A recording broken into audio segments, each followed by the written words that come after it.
Okay, I saw a few nodded heads. We'll kick off with the acknowledgement to the traditional owners. I would like to acknowledge the Aboriginal and Torres Strait Island people as the traditional owners of country throughout Australia and respect their continuing connection to culture, land, waterways, community, and family. Now, I'm hopefully sharing my screen. Can everybody see that?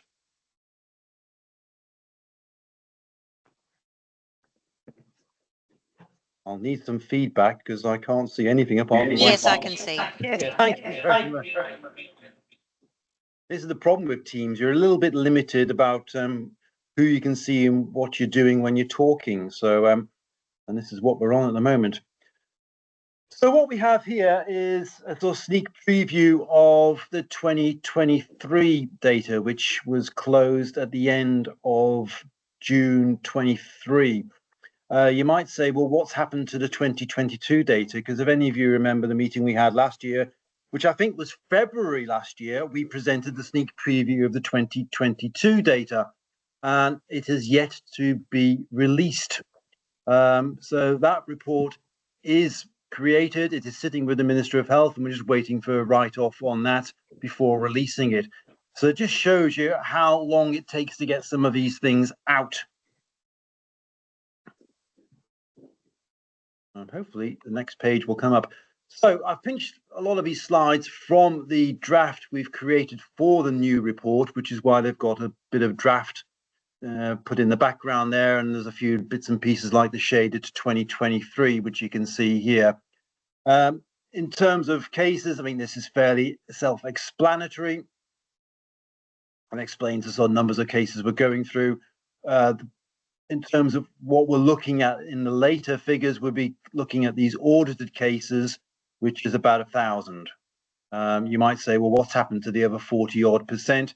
And this is explains to the right about what's been going on. We're still waiting for the cases to be submitted, which is 18%, and another 19% we're awaiting assessment. And it's particularly for the second line assessments, because that takes a little bit longer. And the time frame of all these things is something we'll be coming back to later on, because we are under a bit of pressure to get these time frames reduced. Now, to give you an idea of how that compares with previous years, I've got the previous year's numbers here. So in terms of numbers reported to us, around about the same. So about 1,800, 1,700, 1,800 surgical deaths are reported to us each year. I think it's interesting that the excluded cases, which is where people have said this was a patient admitted just for palliative care, has gone down significantly. And this is intentional. I was always a little concerned that we were just taking people at their word that these cases should be excluded. And the numbers seem to be quite high when compared with other states. So we have been addressing this and looking into the cases when they are sent to us and put down as a terminal case. And because of that, we're actually returning a lot to the surgeons saying this is not a terminal case. They've had a right hemicolectomy, or they've had intensive care treatment, or whatever. Could you please fill in the forms? And that explains why the excluded cases are tumbling. So I think that's an important difference. And if we got the bottom here, you may remember from last year, and certainly looking at the previous report that is published, our numbers of cases that we were looking at and as our denominator was getting smaller and smaller during the pandemic. Various reasons for this. You can see last year, less than 700 cases were included. And I made a big fuss of it in my report, saying, I think because there were so few cases, we can't really take much notice of some of the lessons that we are learning from this. So this year, our figures have gone right up. So we've done a lot better this year. I think we're getting better engagement with the surgeons, and it's shown up in the figures. And equally, the percentage of pending cases has gone significantly down this year. So big improvement. Quite a few, it's about the same number of pending assessment, although still slightly less than previously. So overall, we're doing better, but I think we could still do better still. This is always interesting, I think, about where we get the notification of the death. We're still picking up about a third directly from the coroner. So the coroner's office goes through these cases, and if they've picked up that someone has died in hospital following an operation, they will send that information on to us. It's interesting that the hospitals are still missing out on big chunks of cases. We may be getting secondary reports on this from the hospitals. I'd have to check with the team and they can answer that question later. But we are reliant on getting a lot of information from the coroner, and very, very few are self-reported by surgeons, which is fair enough if all the cases are being picked up. Our median notification is about a month, and some cases quite a bit longer. And we really need this to be a bit quicker. I think we've pushed out some information to the hospitals recently saying we'd like reports done on a weekly basis, if at all possible, please. And the reason for this is that we are being put under pressure by the government. And in fact, it's not just the state government here, it's state governments around the country, to get this as a more real-time event. So we're trying to sort of compress all of the notification periods and the assessment periods down to try and get the information out a bit quicker. Again, in terms of completion of the form, this is from the surgeon getting notification that their patient has died from us to them getting the form completed and back to us. And it's basically taking a month and a half, with, in some cases, quite a bit longer than that. And we really would like this down to realistically 4 weeks or less. And for the non-complicated cases, we think that's possibly possible, but we're open to debate on this, and we can certainly open it up later on to get your feedback on this. In terms of delays, I thought it'd be interesting. This isn't in the report, but this is the current data of comparing VASM with the other states. And we actually do very well in getting our first line assessments back compared with the rest of the states. So they're coming back very quickly, inside a week, most of the time, which is pretty good. 72 days, which is 10 weeks, is not so good. There's obviously, as that's an interquartile range, there's going to be another 25% are taking longer than 72 days. And as this is just a quick flick through a computer program, it really should be quicker. So we're going to be asking our assessors to possibly be a little bit quicker than they have been on occasions. Second line assessments generally do take longer because this requires the notes to be pulled and gone through, and the notes can be extremely extensive. I went through one the other day, which was 1,500 pages.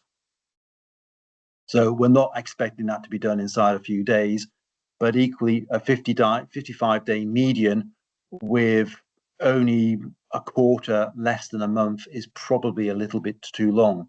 And as our assessors do get some money for this, I think we could possibly be a little bit more forceful in saying we like this back quickly, please. But it is comparable, certainly in terms of the median, with the national standards, but in terms of interquartile range, we're way off. So that's on us really, and on the surgeons to try and get these things back. One of the big problems we are having is getting the notes back from the hospitals. And you can see this is taking over a month as a median, with, again, 25% taking probably the best part of 6 months or more. And compared with the rest of the country, that is pretty slow. So this is where we're going to need a little bit of help.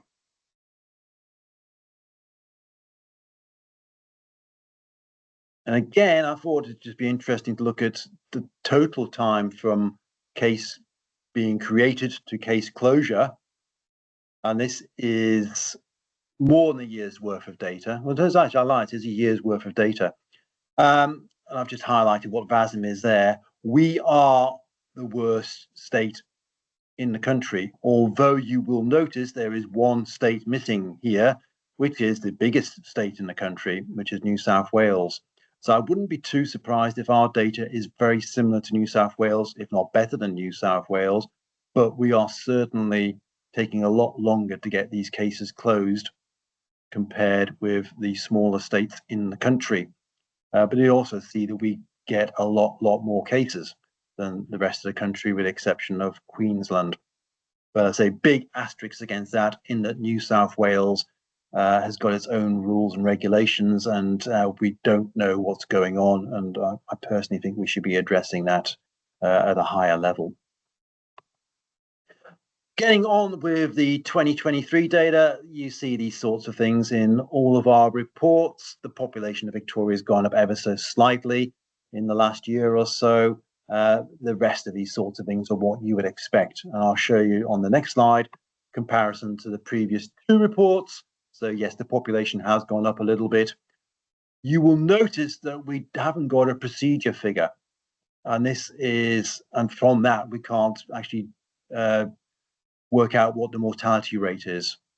And this is a problem we have encountered over the last 2 years with getting data from VAHI, and VAHI is now called eHealth.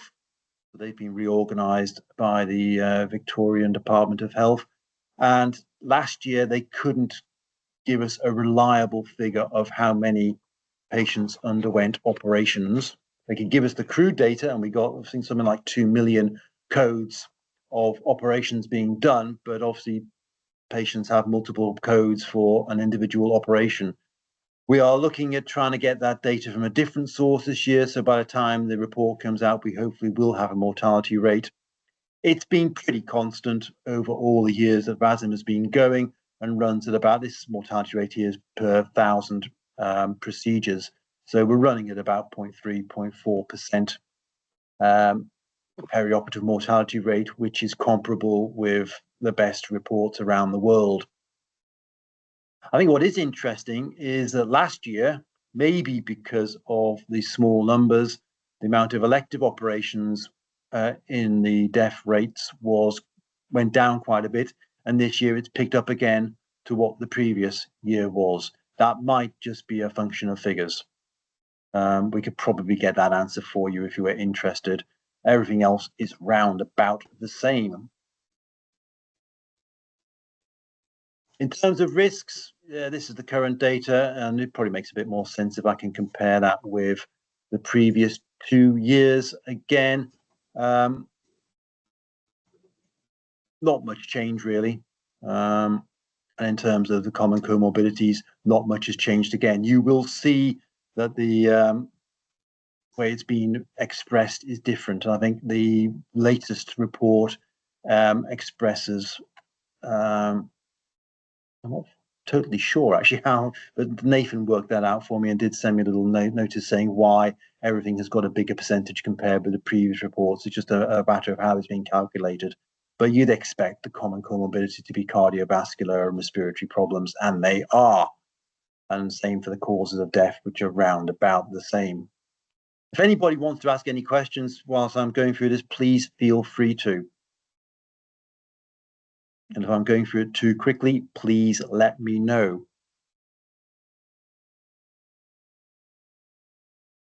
This is quite a busy chart. I don't expect you to read it all. And what I've done is highlight a couple of things which I think are of interest. This is comparing the current data with the national data.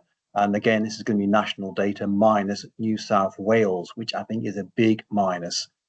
Interesting that our length of stay is certainly, in terms of median, is higher than the rest of the country. And the operative cases, and this is a constant feature, every report I've been involved in, we are doing, more people are dying under the care of a surgeon having had an operation compared with, in Victoria, compared with the rest of the country.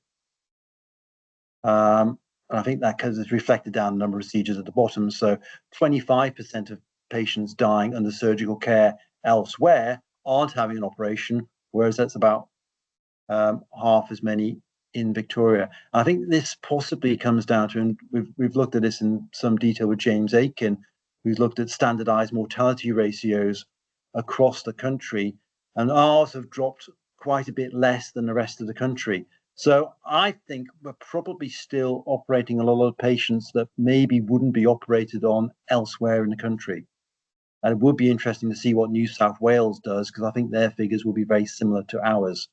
And this goes along with, whether we should be doing neck of femurs in 99 or 100-year-olds and this sort of stuff. So it is, we haven't got the data to actually pin down why there is a difference there, but that's what I think is one of the issues. Interesting also that our private hospital status is quite a bit higher than the rest of the country, but again, big asterisk, no New South Wales. And our elective cases are quite a bit, 30% higher than the rest of the country as well. So these are sort of things which sort of come out in comparing us with the other states apart from New South Wales, and probably should be looked into. I don't think we've done the statistics on this to see whether this is significant or not yet. That will be done by the time the report comes out. But I would imagine that these are the ones where there might be a little bit of a difference. And again, anyone else? Do shout out if you want to ask questions or have any points. We're a little bit higher in terms of operating or people dying with expected deaths, and you would have thought that's a bit high. We're pushing towards 10%. So if someone's expected to die, why are we doing the operation? Again, it's going to be individual cases. It's going to be things like aortic aneurysms. It's going to be the very comorbid NOF and that sort of stuff. But we are a little bit different to the rest of the country. And again, why people with a minimal risk of death are dying at about 5% is a little bit worrying. This is pinched directly from the draft report. It's a little bit inverted compared with the previous reports, but the big numbers of cases are the ones you would expect. So acute abdomens, laparotomies, lots of cases, fractured neck of femurs, lots of cases, and cancers, lots of cases. And again, I take my hat off to the cardiovascular surgeons because they operate on people with very, very severe cardiac disease and get quite amazing results. And it's I'm constantly stunned that more people don't die from their operations. So nothing too unexpected in those figures there. This, I think I'll be able to compare it with the previous one shortly, is quite good. So we are slightly divergent from the rest of the country in terms of the rate of the surgical case forms, but we're in the high 90% for the previous 4 years. The current year always has a bit of catch up. It should really be pushing 90%, but for people who die in the last month or so, we may not get the forms back in time just because of the time delays you've seen previously or because of note delays. So if I compare it with the chart from last year, which I would have shown you last year, which was extremely disappointing, we were doing very, very poorly. And if you look at 66%, so only 2/3 of cases came back last year compared with 80-odd% this year. And the previous years, where we're now in the 90%, we were struggling with 70-odd% and even quite a low, sort of mid-90s. So I can show you the previous slide again. Significant catch-up, significant improvement in getting the surgical case forms back, which is down to both our surgical colleagues and the VASM staff, who really have been working very hard to get these figures up and to ensuring that our data is reliable. This is probably a little bit more alarming from your point of view, in that there's been a plummeting number of second-line assessments, and there hasn't really been catch-up from last year. This is probably a little bit misleading, and you can see generally across the country there's been a decrease in second-line assessments, and this is what we would hope to see, because a lot of second-line assessments were being done because of inadequate information provided by the surgeon on the surgical form. So if we get more information, we will be able to get the second-line assessment rate down. And I reckon crudely over half of our second-line assessments historically were because the information presented by the surgeon was inadequate. We are chasing this up harder now. So if inadequate information is on the form is being sent back to the surgeon. So there will be a decrease in the second-line rate assessment just because we are getting more information. We have been playing catch up with the second line assessments, particularly since the pandemic.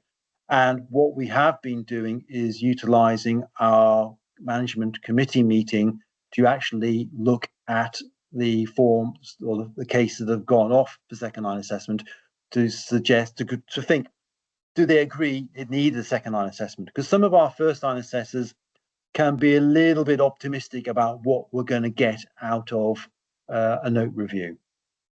And things such as the cause of death may not be obvious from a note review, and we get more information from what the coroner has got. And we now have access to real-time information from the coroner.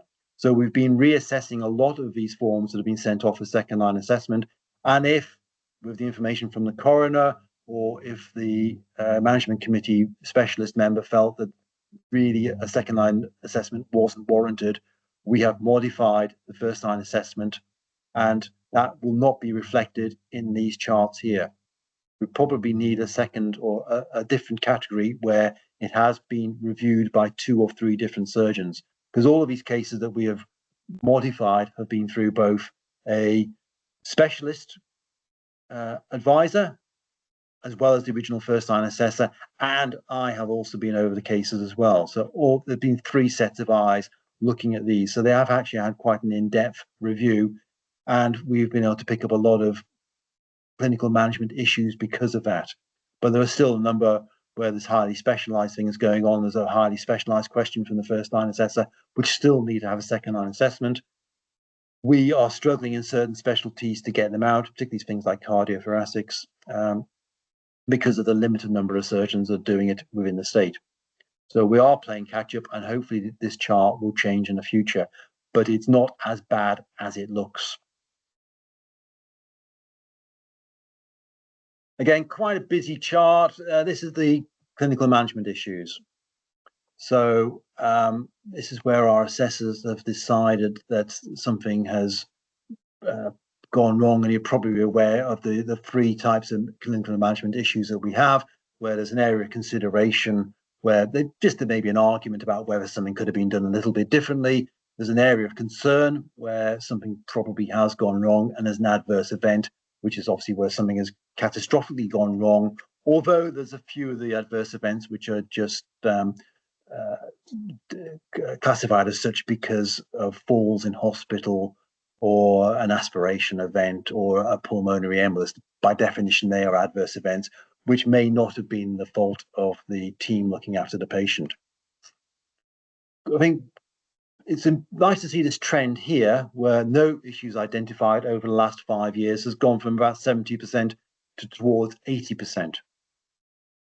So that's possibly a good thing. And I think that's one of the ways we can say that the audit is probably making a difference. We are, by pushing these figures out, making everyone aware that they could do things a bit differently, and people are taking notice of that. Again, the adverse events appear to be heading down, and the areas of concern round about the same over the last few years. So I think that looks like we're doing pretty good.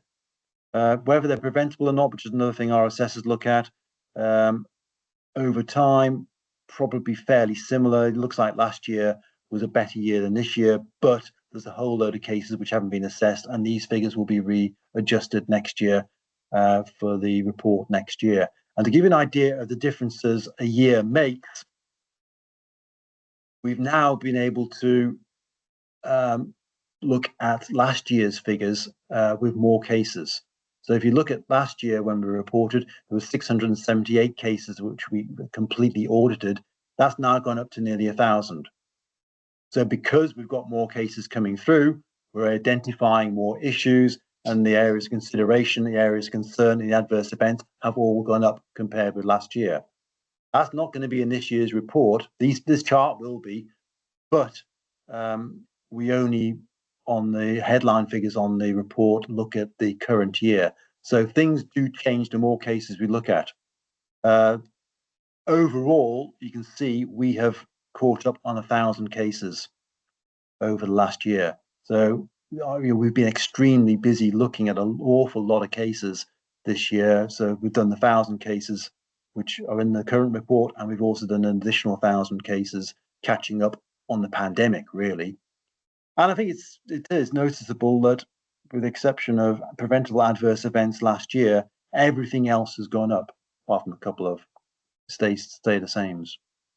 So this is why I think we possibly don't update our figures as frequently as we probably should. This is the first time I've really looked at this, but we knew there was an awful lot of cases missing from the previous 2 years, and I thought it probably would have an effect on the clinical management issues that we were picking up, and it has.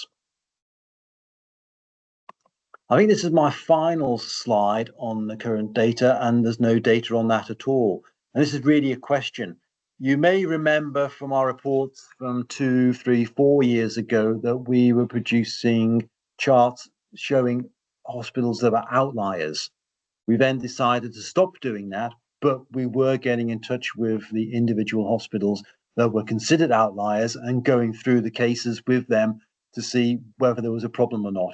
And the great thing about that was when we did meet with the hospitals, the majority of them, there wasn't a problem. It was either a statistical outlier or they were acquiring cases from elsewhere, which were being reported for them, which was a little bit unfair.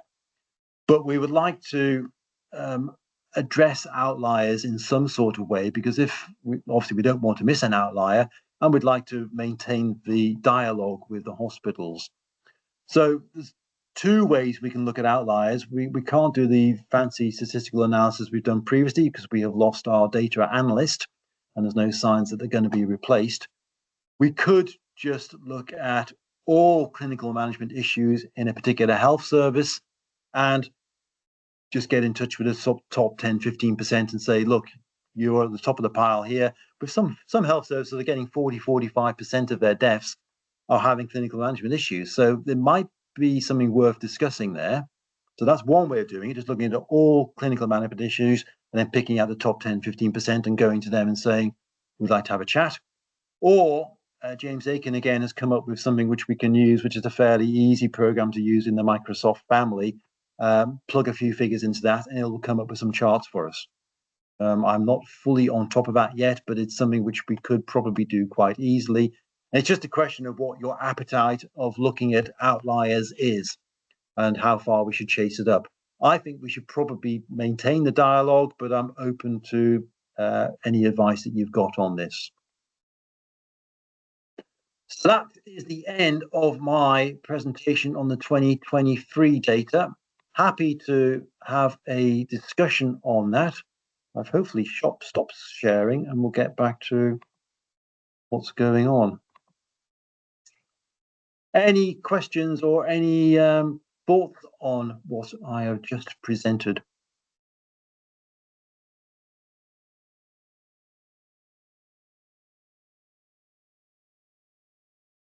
Bill. Yes, Philip, I've got to say something here. I mean, you said you were having trouble getting data back from the health department or somewhere, I can't remember what it was now, that you mentioned. I'd just like to point out that with the introduction of SAPSIs and VASM and all these other things, the surgeons are being put under a great deal of pressure to spend a lot of time looking at data. And I must say that some of my colleagues, and I sympathise with them quite a lot, are saying, what are we supposed to be doing, operating or spending our time in meetings discussing things like SAPSIs? And there's a lot of pressure on surgeons, I think, today to be gathering data, and in the dropping in funding available, there are less people besides the surgeons able to do it. So I think your data is amazing, really, and I think it's been a great contribution by the surgeons who have got this data as good as it is. I think because it's a hell of a job for people, and I think it's gone extremely well. Oh, I think it is, and I don't want to criticise my colleagues at all. In terms of data from the health service, this is struggling from getting from VAHI and eHealth.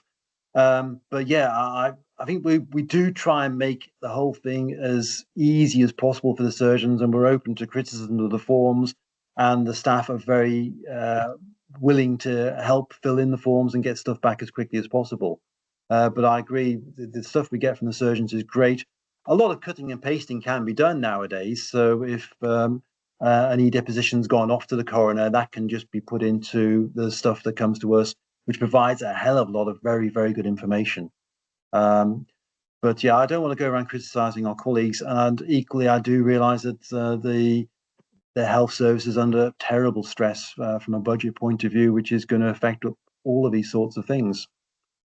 Susan has a hand up. Yeah, thanks, Phil. I just wanted to go back to the expected and unexpected deaths. Does that come from that final question on the page about was this death expected or unexpected? No, this comes from the surgeon. So the question is, retrospectively, was this an expected death or an unexpected death? Also, well, there's 3 points. Yeah, the surgeons put down was expected, unexpected, and then our assessors will do as well. Yeah, and that's the last question on the page, isn't it? Because I think, I think that's actually a very ambiguous question, especially coming at the end, because by the time you've read through the form, if somebody gets it depends when you're saying. So what I seem to get from you is the unexpected death was about somebody who comes in and they're not that sick, or they are so sick that why are you doing an operation on them? No, I mean, I'd say in many ways they're an expected death. If someone comes in so ill that they're going to die anyway, obviously some things you will go for. If they're an ASA5, aneurysm is probably quite a good example. If you don't do an operation, they're going to die, but there's a very, very high chance they're going to die. So that's going to be an expected death. Yeah, but what if they've got a known complication that, would not necessarily, so the patient comes, and I guess the NOFs are the ones that fall into this category the most. They're, well previously from home, but they get an unexpected complication like an aspiration, and then they get organ failure. So at the start, it's not an expected death, but because they've got a complication and things fall apart, it becomes sort of expected in the end that they're not going to survive. And I think that there is a bit of ambiguity about how some people would answer that, because I must admit, in the past, I've often thought about, well, at when in the point do you have to expect it or not expect it, Yeah. Do you sort of understand my question? Absolutely. I think this comes back to what I said at the beginning about the fact that we're suddenly seeing a lot less patients who are theoretically being palliated. Because I think a lot of people did the same sort of thing. They're brought in for, say, a right hemicolectomy and then had complications and died. And they thought, oh, well, that was a palliative death because we ended up palliating them. But they weren't brought in for palliative death. So that needs to be audited. So, yeah, it is. I agree it's a problem. And realistically, the ones we're really interested in are the elective younger patients who have died. And you think, why has that happened? And that's the ones we should be spending more time on rather than the 102-year-old who's had an unfortunate aspiration event on the ward after an off. Yeah, and so we shouldn't really be saying that these, like the expected deaths have a lot more operations than we would expect, because, why are we operating on them? I think, which was your comment. Yeah, this is the problem. We can't put ourselves in the shoes of whoever's making the decision with a patient in front of them. Most people will try their best, and if the family particularly are pushing to something done, you'll end up doing it. Yes. Well, would it be worth thinking about, say, when they come in with this condition, like an extra question, like, what was an expected death, right at the very beginning? Well, that's what I'm hoping the question goes back to. But I think you're right in the way it's worded. It becomes a little bit ambiguous, and equally, you're filling these questions in. No. I know. It's just, it's a very minute detail, and I'm sorry for dipping into the minutiae, but it that's sort of right. has crossed my crossed my mind a number of times. Yeah. I think we'll struggle to get the form changed. This is the other thing. No. I know. People come up with great ideas, and of course, it's a national form, so getting it changed is a bit of a nightmare sometimes. No, and that's the same with all audits, which is why I've not changed the, audit questions for our orthopedic audit at the, the hospital. I think some of the questions are just sort of either outdated or not relevant or changed or whatever. But if you change it, you change your data collection, don't you? So yeah, and that then becomes useless. Anyway, thank you very much. Thank you. Any more questions or any further points? Bill? Sorry for dipping again. I guess one of the things that interests me is that Queensland's on the data sheet that you presented. Yeah. And Queensland has quite a substantial number of patients, and that's probably reasonable. But I assume the New South Wales data is available somewhere. I don't think it is. It is. It's being collected. We're not sure of how it's being collected. We think there's certain they're not as strict about collecting things as the rest of the states are. We know for a fact that they're not picking up data from all of the private hospitals, and they are not. They often let people off if they haven't received anything after a month or two. And they don't let their data be regularly assessed by the national body. So we do struggle with what's going on in New South Wales. They don't have a SAPSI program in New South Wales. I don't know, but I'm actually certain they wouldn't. They'd have total rebellion in New South Wales if that came about. So we're more compliant. I'm probably going to chat to Guy Madden about this when we're meeting up next week, because he and I discussed it last year, and he said, "Oh, give them a bit of time. We'll get them on board." They haven't come on board, and it makes us appear a bit of an outlier when we're probably not.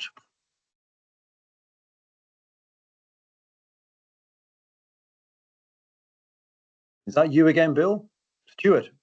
Sorry, I was slow. All right. All right, Bill, that's me. I'm just a little bit ignorant about the whole process, and I was just wondering if you could clear up a couple of things. And the first thing is that when you contact a hospital, who is it from VASM that contacts the hospital, and how do they do it? And who do they contact at the hospital when they're giving feedback, I should say? Do they give feedback to the administrators, or do they give feedback to the actual people who are involved in the care of the patient? We don't feedback to the hospital on individual cases. We can provide feedback on the aggregate cases. The individual feedback goes back to the surgeon, and the surgeon can do whatever they like with that. If they want to tell the hospital, if they want to go to then M&M with their VASM report, they can do that, but otherwise they can sit on it and it's protected. It doesn't have to go anywhere else. And who is it from VASM that contacts that surgeon involved? Is it a blanket letter from? Yeah, they'll get a letter which is emailed to them from me. It's got my details on the bottom, although it's produced by the team. Thanks, Phil. And congratulations on getting all that data together. It's not an easy job. Thank you.